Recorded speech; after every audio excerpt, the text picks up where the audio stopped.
নমস্কার বন্ধুরা, tasty food কিচেনে তোমাদের স্বাগত। আজকে একদম নতুন ধরনের চিকেন তৈরি করবো আজকে আমি। তার জন্য দেখো আমি নিয়ে নিয়েছি দুটো তেজপাতা দুটো আমি প্রথমে তেলে ফোড়ন দিয়ে দিলাম, আর তারপরে দিয়ে দেবো এর মধ্যে গরম মশলা ফোড়ন। গরম মশলাটাকে দেখো আমি খুব ভালো করে থেতো করে নিয়েছি, তাহলে কিন্তু গরম মশলার স্মেলটা খুব বেশি পরিমাণে ছড়িয়ে পড়বে। তার জন্য তারপরে আমি দিয়ে দিলাম কেটে রাখা আলুগুলোকে একটুখানি হালকা ফ্রাই করে নেব। আলুগুলোর মধ্যে দিয়ে দেবো একটু হলুদের গুঁড়ো আর একটু লবণের গুঁড়ো। হলুদের গুঁড়ো অবশ্যই আলুতে দিলে খুব ভালো হয়, মানে দেখতে খুব ভালো লাগে। আলুটা বেশ হলুদ হয়ে যায়, তো দেখতে ভালো লাগে। সেই জন্য কিন্তু আলুটা ফ্রাই করার সময় অতি অবশ্যই বন্ধুরা তোমরা হলুদ দেবে। তারপরে দেখো আলুগুলো আমার এরকমভাবে ভাজা হয়ে গেছে। এর থেকে বেশি কিন্তু আলু ভাজার দরকার নাই। প্রায় এতেই কিন্তু 50% আলু কিন্তু সেদ্ধ হয়ে গেছে। এবার আমি আলুটা কিন্তু তুলে নেব।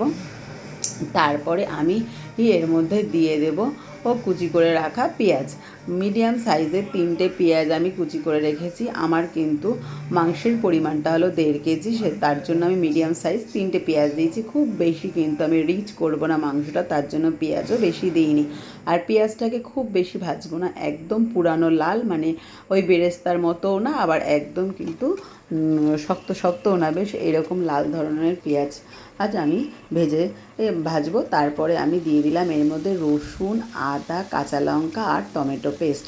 ভালো করে এটাকে আমি মিক্সিতে পেস্ট করে রেখেছিলাম সেটা। এরপরে আমি এর মধ্যে দিয়ে দেবো ধনের গুঁড়ো, 2 চামচ মতো ধনের গুঁড়ো দেবো। ধনের গুঁড়ো দিলে মাংসটা কিন্তু টেস্টটা খুব ভালো হবে, তার জন্য আমি এর মধ্যে দিয়ে দিলাম 2 চামচ মতো ধনের গুঁড়ো। তারপরে আমি এর মধ্যে দিয়ে দেবো জিরের গুঁড়ো, ওই 2 চামচ যেরকম ধনের গুঁড়ো দেবো সেরকম 2 চামচ জিরের গুঁড়োও কিন্তু 2 চামচই দেবো। আর তারপরে আমি এর মধ্যে দিয়ে দেবো পরিমাণ মতো লবণ। যে যেরকম লবণ খেতে ভালোবাসো সেরকম স্বাদ মতো লবণ দেবে। দিয়ে দিলাম পরিমাণ মতো হলুদ। তারপরে একটু ভালো করে নাড়াচাড়া করলাম। মাংসর মশলাটা খুব ভালো করে কিন্তু আমি কষে নেবো। এখানে খুব ভালো করে কষবো। দেখো এর কষার কালারটা কিন্তু দারুণ হয়েছে। আর মাংসটা দেখো মশলাটার থেকে দেখো একদম কিন্তু তেল ছেড়ে দিয়েছে।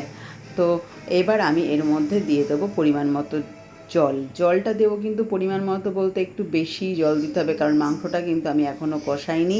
আমি কিন্তু আজকে করব কষানো ছাড়া কাঁচা মাংসের রেসিপি। তো এইবার দেখো ঝোলটা টকবক করে ফুটছে, তার মধ্যেই আমি দিয়ে দিলাম কাঁচা মাংসগুলো কিন্তু আমি আগের থেকে লবণও মাখিয়ে রাখিনি, হলুদও মাখিয়ে রাখিনি। মাংসের মশলাটাই খুব ভালো করে কষিয়ে করে নিচ্ছি আমি এইভাবে মাংসটা। যখন বন্ধুরা তোমরা বেশি পরিমাণের মাংস বাড়িতে রান্না করবে, এইভাবে করবে, জাস্ট একদম দারুণ জমে যাবে। আর মাংসটা কিন্তু একদমই ভাঙবে না। মাংসের মশলাটা যেহেতু কষা হয়ে যাচ্ছে খুব ভালোভাবে, সেই জন্য। এরপরে দিয়ে দিলাম আমি ভেজে রাখা আলুগুলো। দেখো মাংসের কালারটা দেখলেই তোমরা বুঝতে পারছো, বেশ মাংসটা কিন্তু খেতে ভালোই দারুণ টেস্টি হয়। আর মাংসটা খুব বেশি কিন্তু রিচ হয় না। এবার তোমরা যদি রিচ করতে চাও তো তেল মশলা একটু বেশি দিতে পারো।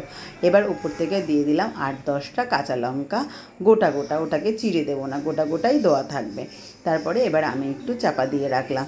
বেশ 15-20 মিনিট চাপা দেওয়ার পরে দেখো আমার মাংস কিন্তু একদম রেডি। দেখেই বুঝতে পারছো মাংসটা দেখতে খুব সুন্দর হয়েছে। এটা কিন্তু আমি ডেচকি করেই পুরো মাংসটা করেছি। এবার আমি নাবানোর সময় দিয়ে দেবো এর মধ্যে 1 চামচ মতো ঘি দিয়ে চাপা দিয়ে রাখবো। অতি অবশ্যই এইভাবে তোমরা মাংসটা করে খেও। রেসিপি ভালো লাগলে ইউটিউবের থেকে দেখলে একটু সাবস্ক্রাইব করে দিও, ফেসবুক থেকে দেখলে অতি অবশ্যই ফলো করে দিও। থ্যাংক ইউ বন্ধুরা।